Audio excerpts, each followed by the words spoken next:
There's no reason why you and I can't start all over again. Come on. You want to start all over? If you think this son bitch is full of crap, give me a hell yeah. You know what's the real fight? What's the real money fight is me. Not these clowns that you already punked at the press conference. Don't no one want to see that. You know you beat them already.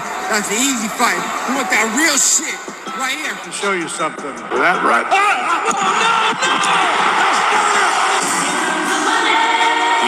Well, it's a fight, so whatever happens, happens. Mike, why do you have to talk like that? Well, I'm talking to you the way I want to talk to you. You have a problem, turn off your station.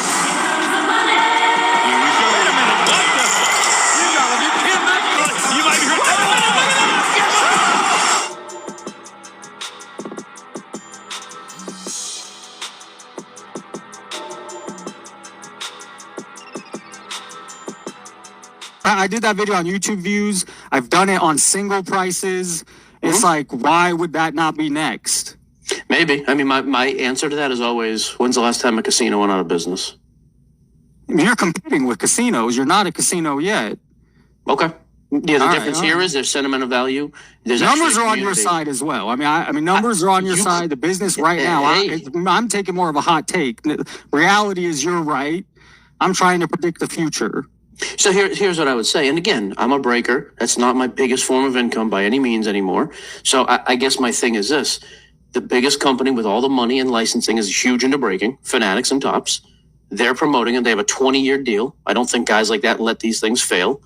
And eBay Live is now launching and is massive. And eBay is bigger than every other company in the space combined. I just don't think what they're doing is creating a long-term. I think people see through it. I mean, you just get pumped with all this shit. I think eventually it takes time. It's not the first year or two that you're collecting. I read Sports Card Nonsense page. Like I've asked you before, but I see it on my own. There's so many new people that come in and get out and come in and get out quick. There is like I think all of this is making a short-term customer. That is honestly what I think. I mean, I know that's not good for you and that's not good for everyone else. Whether it's good or not, though, I just don't agree with it. I don't care if it's good or bad for me. I would also say most of my guys have been with me, not most, but 25% at least have been with me since I started in 16. So it's like every year I hear this, though, breakers. Honestly, I equate this to repacks. I think 4 years ago things were different. I mean, 4 years ago, every year you hear it, but now 4 years ago I was making more money.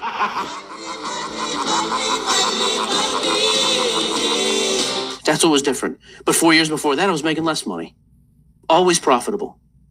Not just you, though. Everyone is making, like, those YouTube channels. Think about getting 200,000 views. That's a lot of fucking money.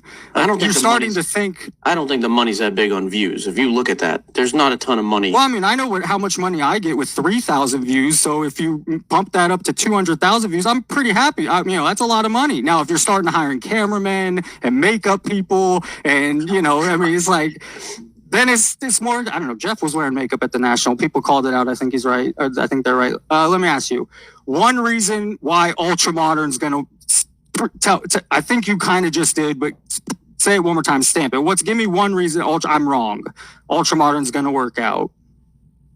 I don't know about Ultramodern. Again, you're jumping around on me, Jay. Okay. First it was breaking. Well, breaking is normally the new product. Sure, but it's two different things. I think breaking, people always chase that high of wanting the new stuff, wanting to chase the big hit. I don't think that feeling is going away. It never has in human history. It did go away. We all wanted it in the 90s, and by the 2000s, we stopped. Yeah, I hear the junk wax comparison. There weren't parallels back then. There was nothing new and shiny to chase. Nobody cared like they do now. I mean, what someone else will argue is like the new and shiny eventually all looks the same, though. I mean, you go to the show when you see modern, it all is the same, no matter what year, no matter what, it's all the same. And it's all selling. So again, I'm not even saying you're wrong. I'm just saying, I agree with you, by the way. I don't go out and buy Prism cards. I have no interest. I bought at the show, I bought an Elway rookie. I bought an Adam Vinatieri, Ty Law. Auto or no? No, just a 9.5. I bought a couple Larry Bird cards. I don't like the new stuff, but I'm also to the point in this hobby, I don't like things that are unbelievably I don't buy repacks. Guess what? Repacks are unbelievably successful. You hate repacks. I've heard you rant about it. You know what? Me and you agree, and me and you are both wrong. It's a new...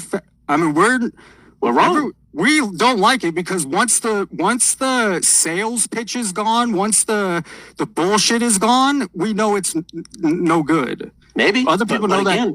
But again, you and I agree. You and I are in the minority there. Look at the amount of money Courtyard just raised. I'm gonna say for now. And maybe you're right. Fine, for now. But they've been going on for years, and they're growing. So Courtyard, you say Courtyard is successful? I think Courtyard just did a big. I think they just did a big raise. I'm pretty sure I'm right. It was either them or Arena. Again, the revenue numbers they released through the roof. I don't like it. I can also admit, just because I don't like it doesn't mean it's not successful. People don't like breaking. I don't care.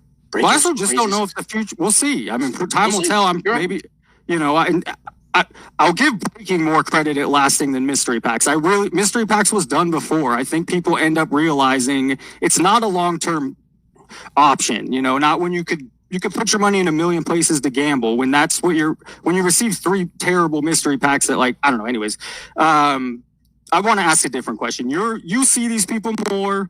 You're a little more in the content space, and maybe you don't. Maybe it's just at the national. Any experiences, thoughts? I'm going to name some content creators. I think it's what people want to hear. So, good. Jeff, any thought, experiences with Jeff Wilson?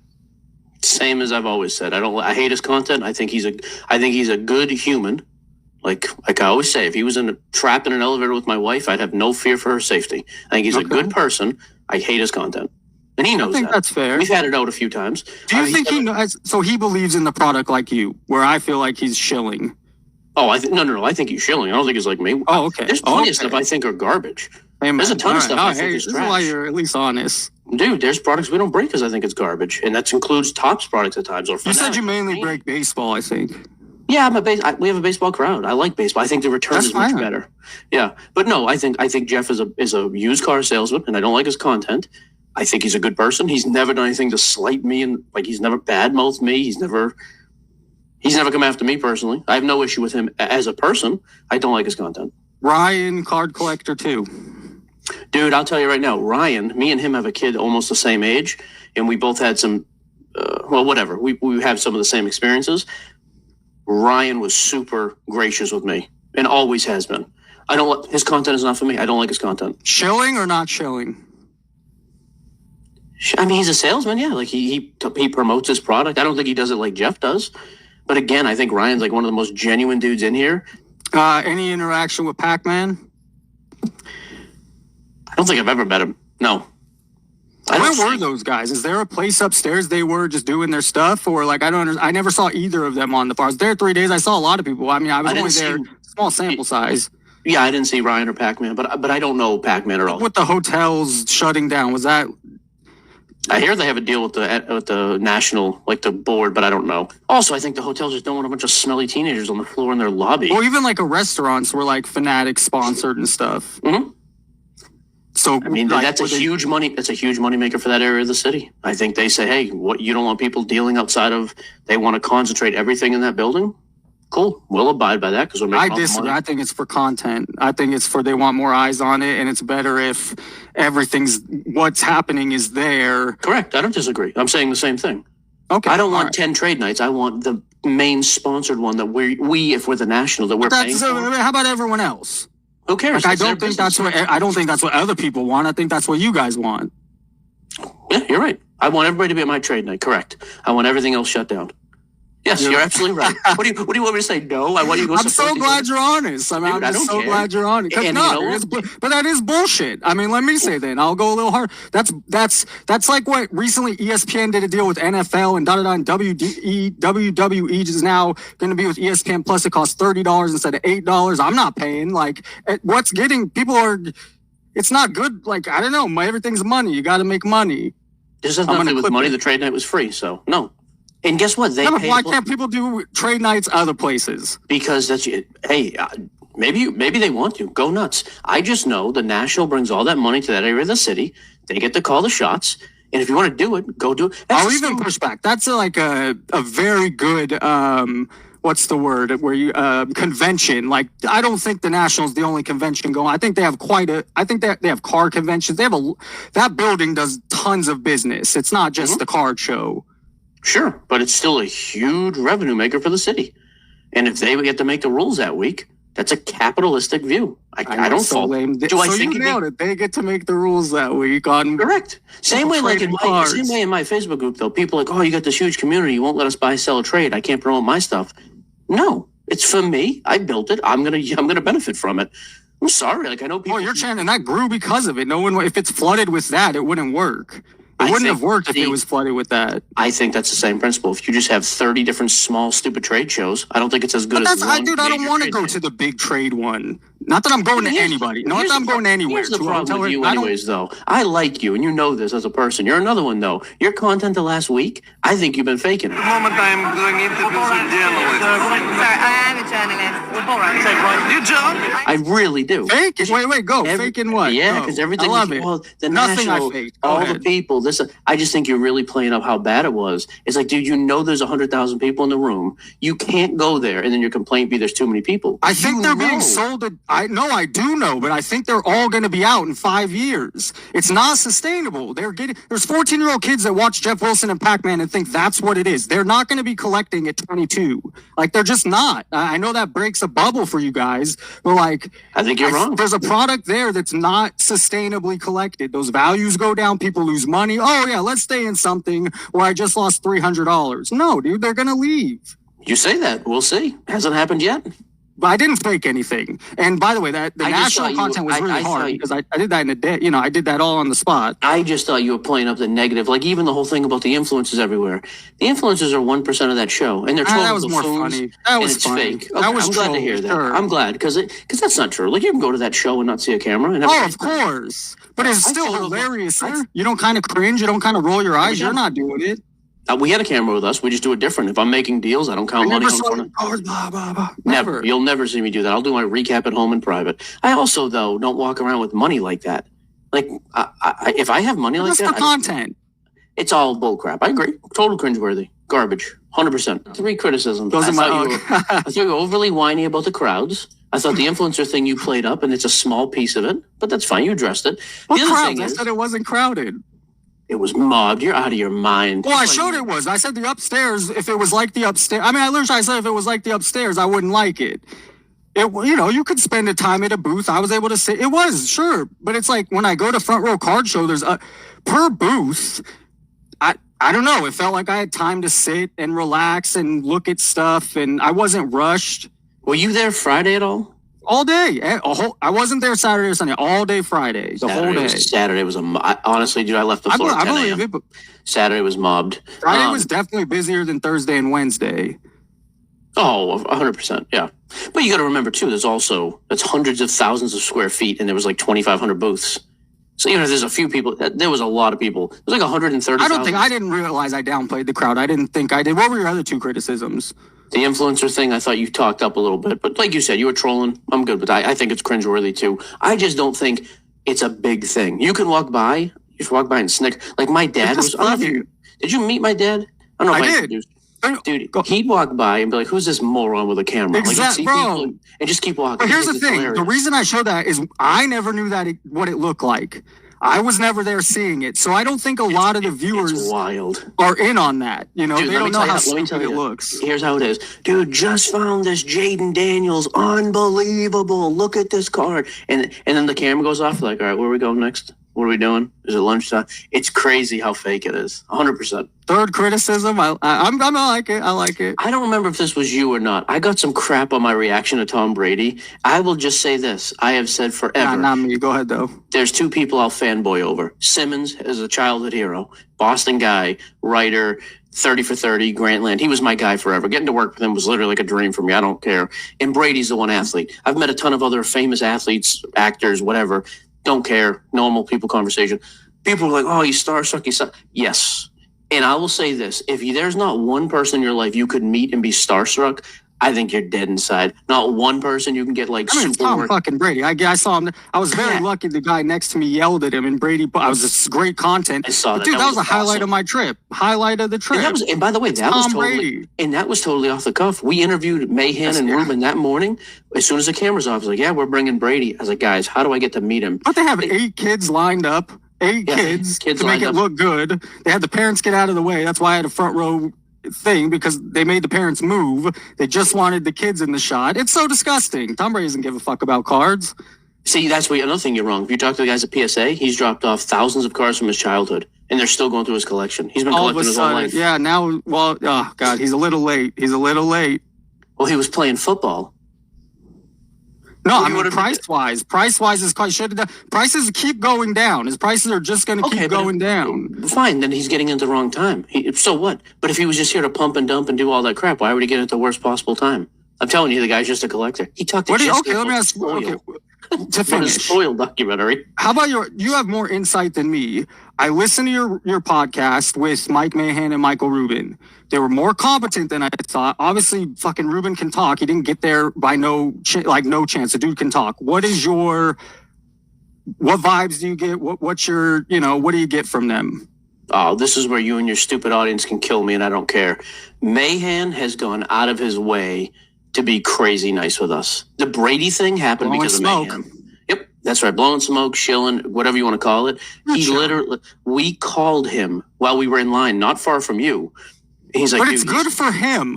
Your brand's not small. Your brand, I see sports car. Ever since you made the deal, I see you guys everywhere. Okay, he was good to us 3 years ago. We weren't anywhere near as big as we are now. Right. And here's the thing. Again, I don't care. I'm not trying to convince you. I don't care what people think at all.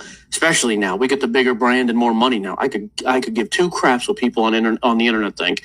I'm just telling you, those two guys go out of their way when there's no camera on to be gracious and kind to me. So, they're showing. Do you have? Besides that, though, like, what ideas do you get that they are like blinded by the light? Are they? They keep saying they're thinking it for the future, except for the value of the cards later. Well, yeah, but you say that. I don't agree with that. I think there's value now and there will be. But yeah, even with that, like they're trying to. My comparison is always this too. If you ask people what are the best cards around now, most guys our age will be like, "Oh, late '90s tops were unbelievable. Late '90s, early 2000 Fleer." Oh, like the old stuff. I think a lot of people move to vintage. I think the vintage is the nicest stuff. So vintage, rookie. No problem. So vintage, nobody in the new world is marketing to vintage guys. Because you're right. If you're a vintage guy, you could release every card being autographed. Every card has a patch. If you're a vintage person, that's of no interest to you. 100%. You can't make 100 sets of a year. Totally different market. Fine. But if people who collect anything resembling modern, like me, 90s Griffies, Frank Thomas, Vlad Guerreros, and Manny Ramirez, I start to look at some of the inserts and stuff they're doing now, and I'm thinking, hey, they're trying at least. We just went through years with Panini doing nothing. Tops before you like new inserts of these players? Of the old players? I know you like the on-card auto Griffey. I remember that. I've heard that. You collect it. Yeah, so like Tom Brady, and it was not licensed. I just liked the card. But they keep making it every year. Every year they keep making more and more and more for 20 years. So I buy firsts or I buy low-numbered stuff. I buy what I want. So what? But not everyone is smart like you. Okay. Plenty of dummies still throw money at things. We run massive breaks all day, all night. I'm live. There's a lot. Oh, that nailed it. There's a lot of people doing that. That's the thing. So I can't even cut for now. Look at the marketing on it. Look at everything. Once they get burned, people like money. When they see a $3,000 car, a Kyler Murray sold for $45,000 last year. Last year $4,600. This year $1,700. Whoever bought it for $4,600, just getting into the hobby, and now it's worth $1,700. They're not. Why would you stay? Why? Well, you're okay. So again, now we're working off assumptions, and I don't know that you're right. How do you know that person just got in the hobby? Maybe the person's been around. If a guy came in and dropped 46, was it 46? Who's coming around spending that kind of money on that? Everybody in the room. You just talked about every 14. So everyone just wants to lose money. Everyone's going to lose money. Plenty of people make money. It's like the guys making content are making money. I don't think that's true. Man, I disagree with you on that too. Every breaker has a short. Every breaker has some way to. Well, breakers are making money off of their buying and selling. I don't think they're making money off their content. That's a different world. Breaking and content are different things. But who's making the money? Again, how much was the Kyler originally? 4,600 or 46,000? In 2021, it sold at $45,000. Okay, in 2024, 4,600. Okay, in so 2025, 1,700. Okay, so let me just answer your question then. First of all, you act like, this kid came off the street and got in the hobby. No one came in without real money and dropped 50 grand. Even if you're in it and you that, you realize this isn't the way. If you even forget that aspect. But forget a new. missing, If someone does that, well, okay, let's move to vintage. Let's do something else with my money besides buy this ridiculous new product. And I think you're wrong. I think human nature has told me one thing over time. Guys who are going to come in and play high stakes like that, they're going to lose on one. And the thing is, okay, I got to find the next one to make up for it. I'm not even saying that's not right. That's interesting. I mean, that's fair. Not everyone can. And I'm not a gambler like that, dude. I don't go throw around money at a casino. I'm not throwing money at high-end cards like that unless I think they're really stable. But I know a lot of people with big money like that. What percentage of breakers do you now roll your eyes at? 90? 95? God, see, but this just adds more into my corner for me. For me, see, it's like, yeah, I mean, 95% is eye rolling. That doesn't last. It just, I mean, you say they're making millions. But it's eye rolly to me and you. Look at how full those rooms are and have been. 14-year-old kids. Yep, and live shopping, by the way, is huge in other countries. I know China. China, it's huge. Absolutely. It's just starting over here. And we're getting into global markets now. eBay Live is going to be global. I just don't like the product. I don't believe you. And you don't have to, and I don't either for a lot of it. And you and me are in the minority, bud. That's how it is. And by the way, so is most of your audience. That's why they like you and listen to you. So is most of my audience.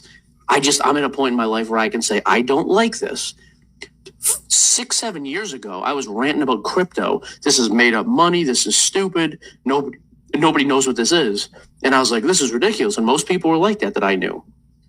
Crypto's what, 120,000 a coin or 100,000 a coin? Yeah, Jesus Christ. So you're going to compare to crypto? I'm comparing. There we go. I'm comparing the thought process. Me and a lot of big microphone people were like, this is stupid. I just don't. But now it's oversaturated. You know, now it's. You say that. It's not crypto. It's not. I would. Well, okay. I assume we're going to keep chatting over the years. Of course. And one day I'll have my win. One day I'll get a victory. You think? You'll never admit defeat, so it don't matter. And that's okay. You shouldn't. Good for you. That's why the conversation's important. You can appeal to your audience. I don't know. I want to finish, but we'll call back. Sure. Cuban Cards is who you got, right? Alex, you hate him because he does arena club. No. Cuban Cards is clever Cuban. Clever, that's right. Here's what I thought. I thought he made genuine, good YouTube content. I thought it was very grassroots. Going and now this other route, what I saw at the National was not the same thing. Like now, all of it. Changing his brand's not going to work for him. The reason he was picking up steam is because it seemed very honest. It seemed very grassroots. He wasn't opening a bunch of packs. I don't think that's the right route for him. But even there, he opens packs and gives you the breakdown of how bad the ROI is if it's bad. He's still honest about it. Not what I want. I wanted to. I'm just saying. I think a large part of his viewership was people like me that wanted to see the other stuff. And at this point, anyone like me watching my channel or thinking like me is rolling their eyes when they see anybody opening a pack. That's stupid. You can't watch somebody open a pack. It's just true, though. That's dumb. That's why I like coming on here, though. I don't care. I don't want a single one of your viewers to come over. I'm not dealing with that crap. You can't open a pack. God, please go. Yeah, go. You mentioned it. That is stupid. He is still one of the most honest dudes. He breaks out a spreadsheet with his friggin' cost. Right, but he's opening packs now. People are over it. People have been burned. He's not selling it. It doesn't matter. I don't care about fucking packs. I like this other trying to run a business showing it a real way. He still shows all that. So one aspect you don't like, so you cut him off? That's stupid. It's just what I saw. I wouldn't say, cause I think it won't be good for his brand. I would suggest for him not to use packs. Okay. Yeah. You may be Gio, right. I don't know, finish with something. Some on sports card nonsense, something to screw finish you. I'm not pumping anything. Get out of here. I don't need your help, punk. It's time for me to put in the news in. No, this is when you do your little cut and make me, look what he said. In Springfield, they're eating the dogs, the people that came in. They're eating the cats. They're eating the pets of the people that live there. Does Jeff or them know? Jeff didn't know cards before. Does he even care? Does he take in the time to know cards yet? Or he still doesn't really know cards? I think, no, he's pretty knowledgeable. Like he's very new. I think he came in COVID. But if you sell, he is very knowledgeable. He's been doing content 5 years now, so I'd assume. But that's what. So he knows some vintage stuff. He knows Mantle's 52, 51. But Ryan is a crazy card. Ryan's been a card. I know he's been going national 09, so I mean, I give him respect for. I hate what he's doing. I hate what he's doing, fine. but I know he's a card guy. Yeah, he's a good dude in real life, and his card knowledge is probably up there with almost anybody. You don't like his content? No problem. I'm not gonna. His content's failing. His content is literally. I mean, he's getting 20,000 views with. It's not a net. It's not a win. He's not making any money on the content. None. He's making a ton of money on the sponsorships. Who cares? Fair. Well, those could go away when their videos are getting 100,000 down to 10,000. It could go away. I'll tell you right now, that kid's making a ton of money. I mean, good for him. He should. He's do it now. I mean, make your money while you can. But he's also got a shop. Like, he's not leaving the hobby. Like, he's not a shilling. So then he knows better. I mean, he knows better then. So let's play the hypothetical. Let's say, and I'm not going to speak for him. I don't know him that well. I'm not friends with him. He's always been good to me. I have nothing bad to say about him. You could just look at his channel. It's starting to fail. It is starting to fail. You say starting to fail? Maybe. Numbers. But who in the hobby who consumes any type of content doesn't know who Ryan is? I would argue he's the most popular guy. That's okay, sure. So YouTube won't matter eventually, or now. I mean, maybe, but like YouTube's also a weird thing. I have no. We do a weekly show. Some people also, if he's good, some people don't like. I mean, I find him very eye rolly. I think it's ridiculous. I actually think it's not cool that he knows what he's doing and he's still doing this. Okay, no problem. You can have your. I don't care. I'm not gonna. It's not fair. He should be here. I actually reached out to both him and Jeff Wilson today. Will I hear back from him? I hope so. Come on. But again, what do you think? Will they? I don't think I will hear back from them. I would say no shot, but who cares? Why would they come on? What benefit is that to them? All right. Well, no, I feel bad talking about Ryan without him here. So I just want to mention, like, I've now officially asked him to come. So hey, if you ask somebody on and they don't come on, you say whatever you want. That's my view. Well, card shops are popping up everywhere. Ugly card shops that are, it's too many card shops. I do agree with that. Yep. Now I'm seeing I see more and more breakers using women, like not just at the national. I just saw it again, like someone promoting it. Like these are not good signs for What's things. What's the issue with women breaking? Well, it's no issue. First of all, it's a male dominated hobby. Sure. And so men want to look at good looking women. Yep. And so it's a business move where, hey, these bros aren't selling anymore, so let's bring in hot girls because we need to push product. I got you. Yep. Okay. No, you do see that all over the place. So there's two ugly dudes who break. So you don't look at that as maybe possibly like, oh, we're starting to reach here. Maybe. But again, I also see the numbers and the demand. And even like the thing you just said, card shops are popping up all over the place. That's a bad thing.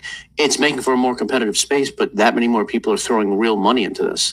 We've now had our third licensing. It's dangerous. I think it's a dangerous thing. I don't disagree. But like we've also been approached 3 times in this calendar year so far about taking our name and licensing it out for card shops. We may do that. Maybe it'll be sports you're card. A big name. Don't do it. Don't do it. Why? I would love to own a piece of a card shop, but I can't run it. Why wouldn't I want to open one? If it's a cool shop, what's the downside? Why? I don't believe that. I think too many. Why? Because to honest I consider you a friend. Like everybody is doing it. Yours will succeed possibly because your name, but like let's say it doesn't. Everybody's opening a card shop. Okay, so let's say it doesn't. Tom Brady's opening card shops. It's ridiculous. So let's say my card shop opens and in 2 years it totally shuts down and fails. So what? It's my money. I got plenty of it. If I think it's going to be a success and I want to take a risk, I'm going to do it. This is always my pushback. I'm not telling somebody to go refinance your house to open a card shop. I think that's foolish. But if somebody with expendable income says, hey, I want to venture off and throw some money at something. Yeah, but okay, now you're making an assumption. You don't know everyone not everybody is using expendable income. Correct. And I see a huge flood, and they're going to do what they have to do. That's why I just said, though, I don't think you should be taking on an equity line of credit and like extending yourself and overly leveraging yourself to do it. I just think the people who are doing it in general right now have money. I mean, you just named Tom Brady. They're opening a shop a month. I know it's cool now. Let's talk about it in 5 years. It will fail. Those card shops are. I'm making a huge prediction. I don't know. I mean, I don't know, but in my heart, everything I see, those card shops are going to fail. They don't. Why will they succeed? Because Tom Brady's name on everything is in a slab in a case, overpriced. Like I mean, And it's I just don't see it. So I'll give you the pushback on that. Card vault by Tom Brady. A couple things. Number one, I always look at the people involved. Tom Brady's made a lot of money in a lot of different areas. Yeah, but he also got burned by FTX for like $30 million. Yeah, and I had an app go bankrupt. I still made a lot of money in other things in the hobby. Bring that up. I was almost going to bring that up. I didn't put it in my notes. Oh, it happened. But my point is, he's been overall, he's been very successful. Chris Costa, like his family's like a freaking institution in Boston. That family's been super successful for years. So, and here's point to Michael Rubin as well. Yeah, but here's my thing with the card vault thing. Again, that's an area where, to you and I don't think that card shop is all that appealing. But I think that card shop is perfect for where they're opening it. Now, before you shake your head, city? Okay, but if they're opening one a month, are they always going to be in those prime locations? It's not only a big city; it's right next to a live sports venue. You want to get sports people who have never bought a pack of cards or bought a card into the hobby. They want to go to a beautiful, clean card shop with a recognizable name, not some schmuck off the street, John's Card Shop that they don't know or trust. I'm not saying it's going to appeal to everybody like you and me in the hobby, but I think that is more appealing than most LCSs because you see that name. It's a nationwide brand. It's Tom Brady. I think people off the street trust that, and I think that's why they're opening them where they are. What you're in breaking, and now you're thinking about doing this, and you're a little more. You have some good insight. I mean, this is this is a real question. Eventually, there's over competition from all of you. Like, what happens when the competition? Not everyone can make it work. If everyone's doing it, I'm not. So what? How can they compete with Sports Card Nonsense opening one and Mojo and everyone else opening? I can't believe Las Vegas keeps popping up with it. How does Las Vegas support so many card shops? Eventually, there's a breaking point. So what happens? Some fail and some succeed. The big ones with more money succeed. I mean, how has industry run in this country the last 100 years? I plan on seeing a lot of them fail. A lot. Yeah, well, let me just give you another. Just let me give you a business example. You ever see a Walmart go out of business? You guys are not Walmart. Okay, but let me, again, illustration here. Well, some did. I mean, some companies have recently, like a lot of the dollar, whatever. Some companies have Big Lots, I think. Like, we have Mervyn's when I was a kid is of course we've seen big companies. Yeah, I've never heard of Mervyn's. I'm saying partner with Target, it's so close. Okay, I'm saying the biggest of the big though. Look at Target, look at Walmart, look at Costco, look at Sam's Club. Those companies, even when times get tough, do not struggle. The little guy does. You have seen the same thing in the hobby. The guys who are really well funded and have a great following will always kind of trudge through, and the guys who don't, when times get really difficult. So when even the big ones, there's so many, right? Like you guys, now you have 4 different people on your channel. So when breakers have multiple people in their break, like at some point, there's going to be 4 or 5 breaking companies. 25, maybe that's too little. That's too little. But I'm making there's going to be 30 or 40, and everyone else is really going to struggle to succeed. Maybe. Again, you're very negative on the future of breaking. No, well, you may be right. I don't think that's right. I think eventually it's over too much saturation. And I would just say I think the breaking audience is the largest growing audience in the hobby still. It is the most heavily marketed. It's one of the easiest things to find. You can do it from your house on any phone, any app, whatever. So even though there's more breakers, I think every year we get more customers. Lucid dreaming is dangerous. Do not do it. Possible side effects include sleep paralysis, addiction, hallucinations, reality avoidance. Next month, what do you think? September? What? We could do it again? Whenever you want. Do it every week. I don't care. I told you. I got nothing but time. See? The big guy looking out for the little guy. And you're shorter than me. I love it. You're the YouTube tycoon, dude. I'll do whatever you want. Oh, you're crazy. You're crazy. We'll send you over a contract. See if we can get you on SCN Media. It's going to be great. We're going to offer you $12 an hour. We're going to do the I heard that guy got $100 an hour. Get out of here. Who? I don't know. He signed a fucking contract on the last episode on his thing. He said he made $100 Joe. an hour. Oh, I love Joe. Yeah, we gave him. So not everyone's making $100 an hour? Well, Joe makes $100 a show. We do 4 shows a month. Right. So $400. I'm teasing. Yeah, and then we give him ad revenue. Yeah, as we sell ads against stuff, you get a piece of that too. Everybody's got a price. Everybody's gonna pay. What up, everybody? This is Robert Ory, a.k.a. Big Shot Bob, and you're watching Professional Sports Cards. Hey, by the way, go buy my rookie card.